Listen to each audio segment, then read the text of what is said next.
toko maha ngā uri Māori kua hūnuku atu ki ahi Tareiria I roto I ngā tau nei ki te kimi o ranga hou mō rātou. Engari etahi wā ka toko ake te moke me te kō ingo ki te wā kāinga I whakarerea. Ko ia tētahi o ngā pakeke mutunga mō ngā whānau Māori o Geelong.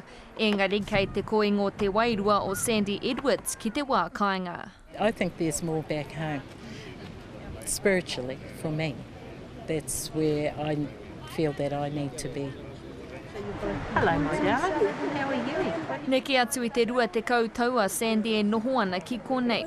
I roto I tērā wā kua whakatau I etahi tikanga hei whai mā rātou kia kotahi ai ngā whakaaro.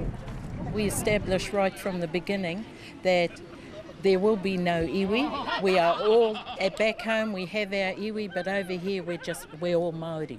First of all, we're Māori and we're all right. Aha kua ana tākoha ki konei, mōhio tonu a Sandy he mahi anō hei whakaoti mana I te wā kāinga.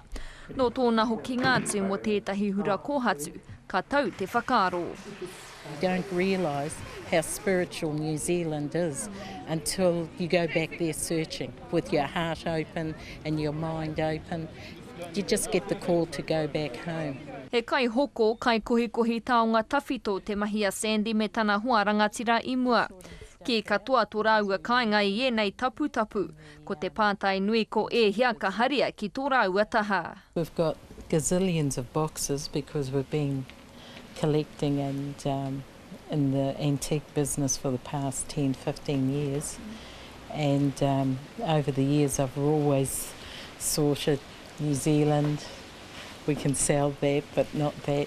E hara ia mo te hoki wawe atu, engari tārea te wā hei kapoa ke ngā rawa o tēnei whenua.